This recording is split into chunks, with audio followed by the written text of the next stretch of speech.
Ladies and gentlemen, colleagues, welcome to the special issue of our podcast In Between the Cells. Maybe you know this podcast already because it's podcast of National Institute for Cancer Research. And I have pleasure to open this podcast in relaxing atmosphere of Nové Hrady Castle. Why we are here? We are here because there is summer school, international summer school dedicated to molecular immunology, and this school is led by our colleague, I would say one of us from the National Institute for Cancer Research, Luca Vannucci. I would say shortly, in science, everybody is from somewhere. But still, I would like to ask my colleagues, which is their feeling of sort of national science, if they see some differences in Czech Republic, Italy, United States, Japan, probably not Korea, Northern Korea, but in countries and in systems where real science is really executed. Mm-hmm. Okay, I can start. I had experience, obviously, in Italy, where I started my activity. At the time, I was doing more clinical activity, but I had also a part of a scientific work that already started on cancer research and cancer models. I had an experience of 2 years at the University of Chicago, many years ago, so probably now is much different the situation, also looking the last events and announcement by the American government and so on.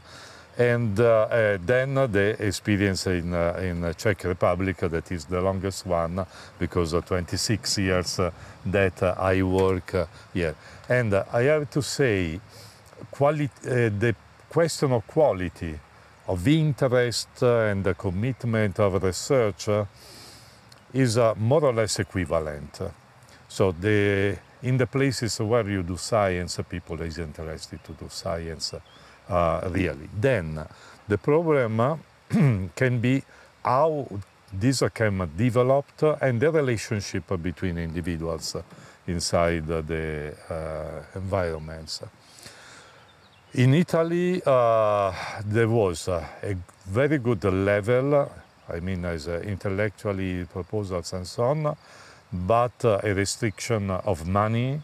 So these are limiting the capability to develop a big studio. And on the other side, a pyramidal organization of the work that sometimes was limiting the possibility to better develop some your idea, or almost to create a networking that in your mind are fitting, but maybe are not so fitting for the relationship between the bosses, for example. So some you can say environmental limitation. In the United States, I was in a really glorious moment, and a glorious place because at the time the University of Chicago was inside the top 10 of the best university in America and in the world, with 3 Nobel Prizes working there, and one was my teacher. And was plenty of money for them. In 1 week, one new laboratory was built with all the necessary inside. I was really crazy in front of this reality. And the possibility to speak with big names easily, like you're speaking with your colleague, student, and so on, and to have somebody that is listening to you. This is very important. So this with the freedom to offer a proposal and to see the development. In Czech Republic, the situation was, I can say, a medium, but more like the experience that I had in the United States. Because first of all, I found the Academy of Sciences really an excellent level, scientifically speaking. The second thing, in the Institute of Microbiology, but I saw then after I knew other colleagues, etc., was a very familiar atmosphere. So a possibility to have a very friendly environment in which to convert your inspiration ideas and to discuss this one. And cooperative possibilities. So people that was really giving you the help when was necessary with the instrument, with some technical adjustment, with other things. And this was something really great, because many times it's necessary, this part, especially for the young, not the beginners.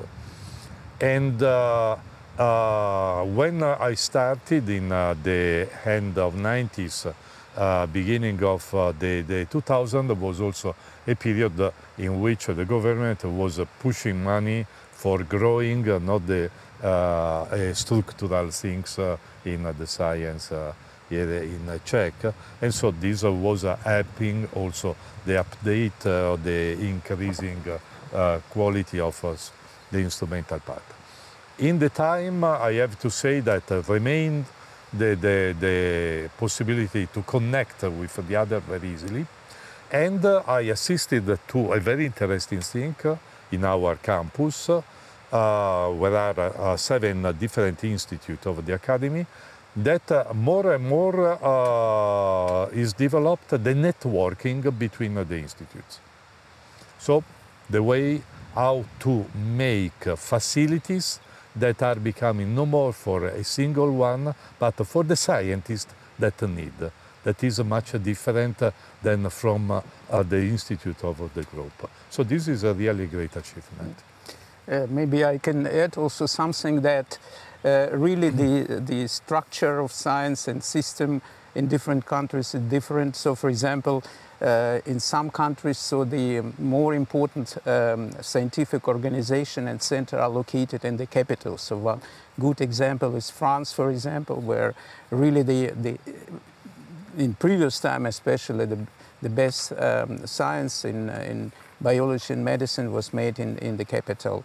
In Germany it's a little bit different situation, which where center and specialists are more or less distributed in the country. But I think that now it's a tendency in all European countries somehow to not to make a concentration in one place of the science, but trying to distribute this and trying to help also financially some other centers in the country. Another aspect is that we now have a very strong support of science and in biomedicine from the European community, from the European Union. Yeah? And this is the best, so to say, input in the internalization of the science. So now, if we compare with the time like even 30, 40 years ago, we have much more close international cooperation, different consortiums consisting of laboratories and specialists from different countries. And at the end, because the expertise is synergistic, so it leads to the better result improvements and also to better translational, so to say, implementation of the new results. So I think if this tendency will continue, and I hope that it will be, so we will get a very good results. And I want to stress also that now science in Europe is becoming really in different countries very good, improved and developed. If you even compare, for example, the level of scientific research in Czech Republic in 90s and now, so it's a completely different country. So it's a huge progress, and I think it's good not only for Czech Republic but also for Europe and for the world, and at the end for the patients. Absolutely, it's exactly what I wanted to ask you, Viktor, because you know Czech Republic many years, but you are looking on us from outside, so you are more objective and less emotional. So how would you describe subsequent development, in good, in bad, whatever, from 90s till now? Yeah, I think that the difference is dramatic. It's really clear. First of all, what we see now, this is the diversification of your scientific centers, so that you don't have still Prague is the most important center of science, but other centers in Brno or in Olomouc, Ostrava, and others places, so they're becoming also more and more important. Then I think that what is since we are now undergoing also the changes in the methodological changes, and our studies are becoming more and more expensive because we are going into the deep details, and this is of course needs more expensive techniques. And I think it's very important also supporting role of European Union, just giving money for infrastructural changes, which will hopefully serve for many years, and will just push the start of new groups. And this internalization of the science, I think it's good for two reasons. So first of all, it helps, of course, national science, but also helps people, scientists, like to know each other and to take the best from different places to their own research, and just to continue this research. Plus, of course, the important point that you get also good friends. And friendship in science, it's a very important, and I would say a pushing also factor. So it's inspiring. To the and inspiration of new results. Yeah, I would ask, where do you see some risk, because we live in a politically complicated situation globally as well as in Czech Republic. Where do you see the main risks for a successful development of scientific landscape in Czech Republic? Because it could be about money, it could be about preferences of youngsters, it could be about political situation, whatever. What do you feel is the main risk? But one thing could be the limitation of the funding of research.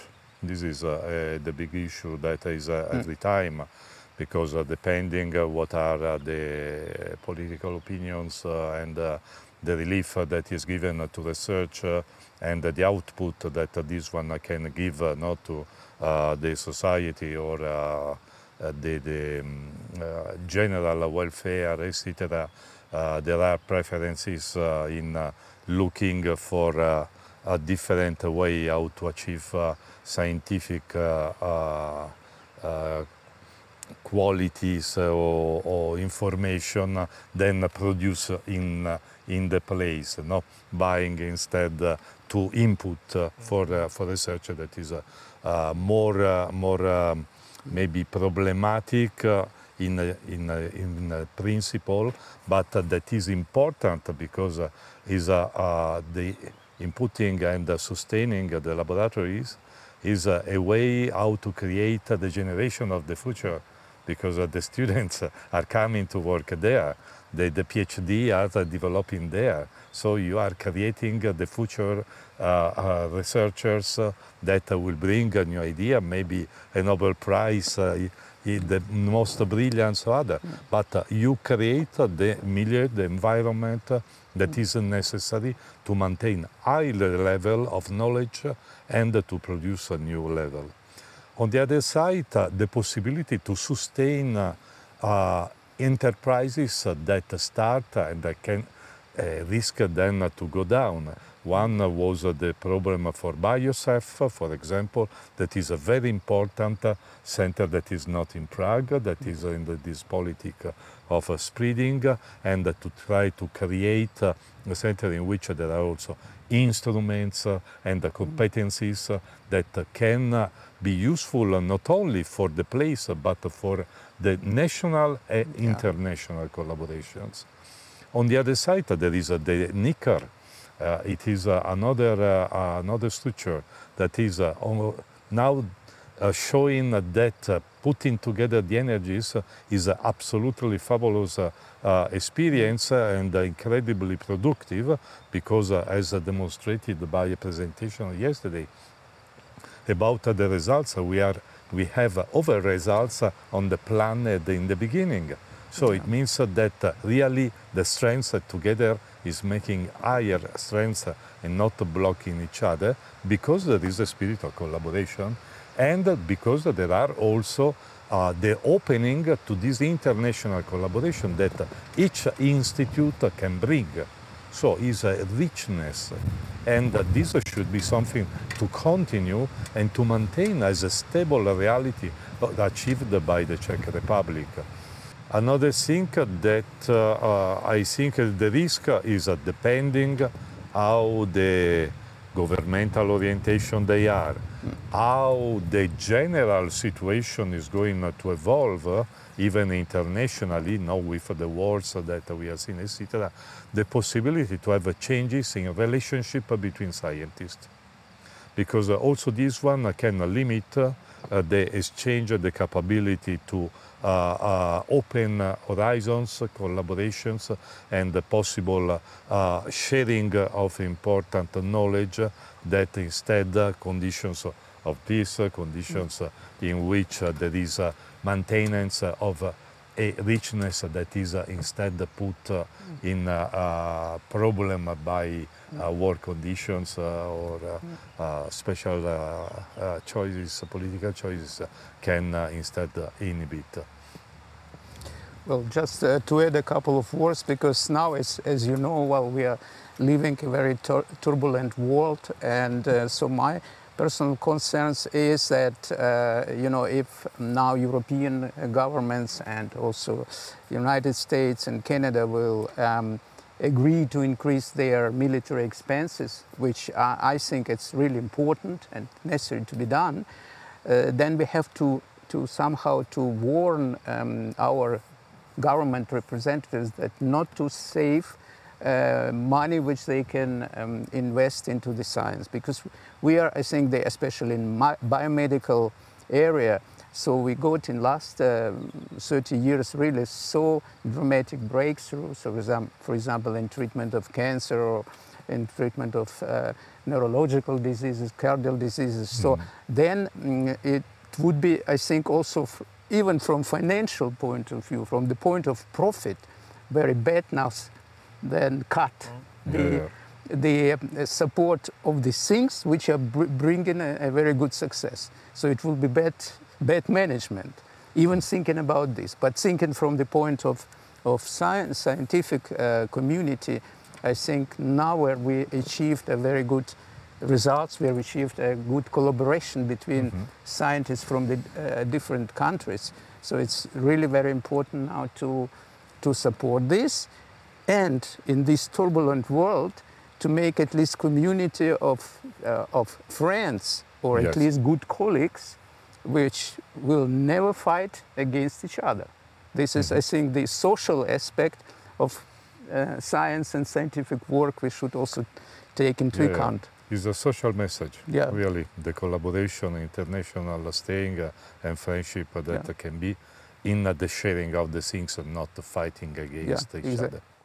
It's absolutely fantastic for Czech science that we belong to the broader European community, that Iron Curtain already fallen down, and that we really belong among international community. By the way, this summer school is also a good example of that, because teachers, students are from abroad.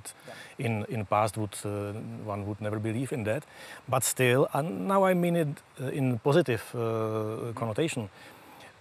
Would you say that there is something specific for Czech, either mentality or even for Czech science?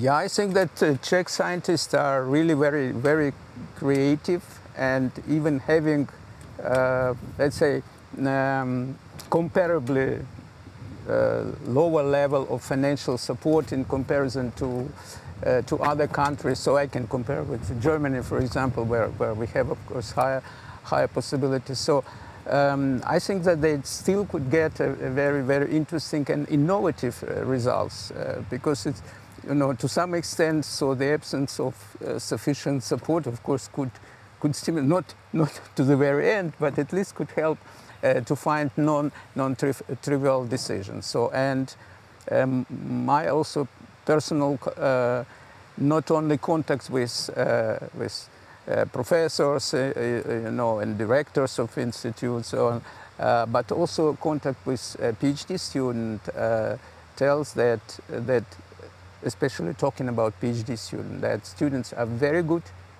educated, they have a good knowledge, and they want what they would like to do.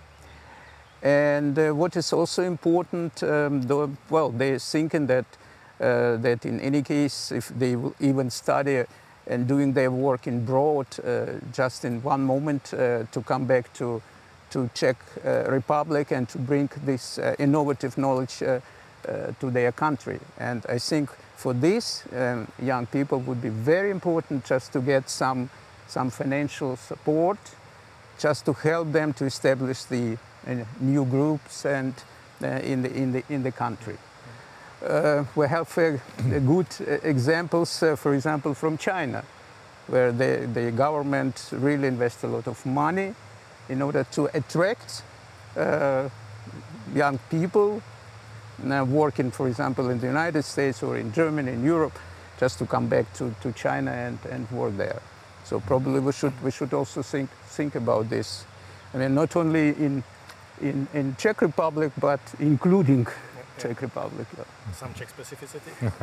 Yes, I have to say that I was found very, very exciting, how serious are the studies that are done, performed, and requested during the course of university by the students, and also the attention during the PhD. And the rigorous approach, like mentality, to the work, the precision, and the commitment when something must be done in that precise, perfect way. And this is really very, very important because it can permit to have clear in the relationship in the work, and facilitate also the possibility to run experiments, to plan, and so on. The other thing is that for people that is working in our institution, is the commitment to science, because the salaries are low, but the commitment is very high, and overcome eventual difficulties in the life that we see by the request of the younger people that sometimes have a different choice that academic or from the scientific things, going to companies or other part because it's not sufficient. This should be something also that government should think about. Both of you supervised and still are supervising a large number of students. And would you have do you have some suggestion for them how make productive proportion of laboratory work and thinking? I don't know answer, by the way, so it's the reason why I'm asking you. This is really the 1 million question. 1 million key question. So I think, well, I remember what my first supervisor when I was young, a student, well, like many years ago, what told me what in general I should done. So I have to do. He told that Viktor, you have to think and do, and then do and think. So it means that it should be a combination of your experiments. So you should not be like a roboter, producing the data without thinking why do you do this, and what will be the consequence of this, and how, the most important, how to interpret this data. And for thinking, you need to read a lot, of course. You need to go to different summer schools or simply schools, and then scientific meetings, and trying to ask questions to the speakers, and then probably you will get your own opinion of your data and of your place in the science also. And then you are just becoming. You will not even see these changes, but you will be becoming then an expert, and then people can consider you as an expert in your area, and then asking you about what do you think, and this is the I think most intriguing and beautiful things. Another point is, I think, what is important is to have internal motivation. So you have to, because a lot of people are working just to earn money, and they're not really very much interested in their work, but it's a good money, and they okay, and then they're thinking about fame and so. In science, it's a little bit different, because we are always coming every day to solve the problems, to find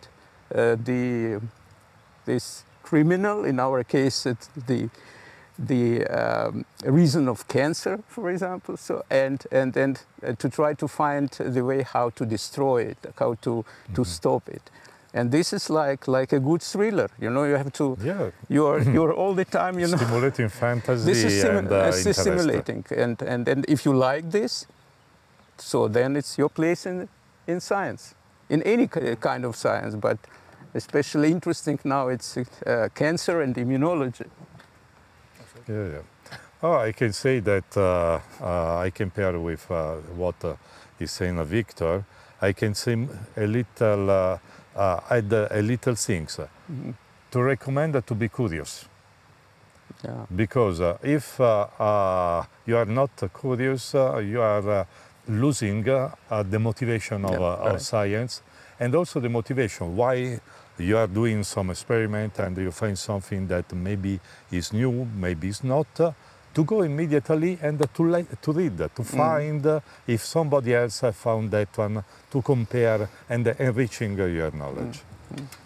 And this is, I know that is something that could be for a cluster and for something that, but don't, if you want to have a result, you need to put all the time that is necessary in the work and in the study that you need.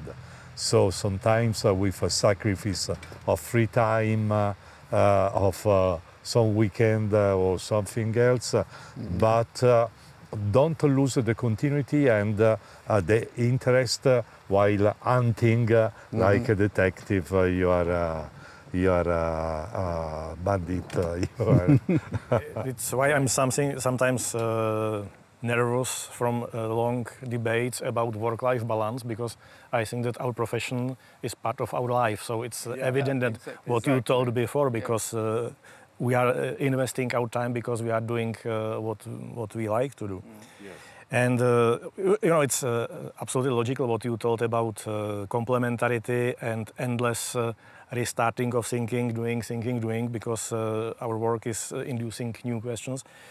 We are suffering, I don't know if it's other countries such developed like here, but now we have increasing burden of administration, which is extremely boring for students, and sometimes it's very difficult to explain them why they should do that, because again, we don't know answers, but it's something which we fight with, and we will overcome it some way. So is there, at the end of our discussion, is there something you would feel now in this moment that it would dramatically improve your scientific career if your first teacher told you some secret of life and you had to identify this secret during your life, and maybe would help you if somebody this secret disclosed to you? If I can say, I had two really important inputs. Other professional, I see that, but two special input. One, when I was in United States at the University of Chicago, and I was in the course of experimental carcinogenesis, not to take the diploma in this one, And my teacher was the Nobel Prize Charles Brenton Huggins. Charles Brenton Huggins was many times repeating, remember the Chicago Catechism. If I don't put my hands in the place, I will not what is there. So this is really a concrete jump in the argument. Look, try to feel what is around, no? With deepness, but also with the curiosity to look, no? To do these things. On the other side, an old professor of the University of Pisa, we became friends because we like music. He was 90 years old. And one thing that he was saying many times is a tendency, but try to be perfect. So really to have the commitment in doing the things to say I was given my maximum, no, trying really to give the best for the life, for the science, for everything. I think that these two were really two important inputs. Yeah, I would say also, yeah, I agree with you completely. And I think, well, what is important, it's not that somebody will tell you some secret, but that you have insight in your soul and in your motivation. So this is internal motivation is the most important. And the so to say, benefits are that you will discover something new, interesting, and this is really very, very good feeling. And you are not alone. You are working with your colleagues around. You are also with international colleagues.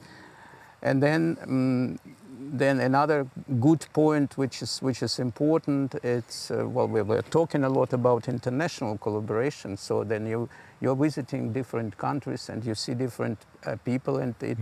And not as a tourist, it's like a little bit different situation. You're also talking to your colleagues from different countries, and then you can probably understand also the life of other countries more deeply. So it brings you a lot of I think advantages. I think even more than you simply like take a bus or a boat and then make a cruise. You know, just. This should internally also motivate you, and of course friendship. Yeah, so you get a lot of good friends, and probably you could even find a person whom you will like for all life. So it's your love you will find also in science. So since, as we told, that you spend a lot of time in the lab. So that is very also often or quite often happen. Okay.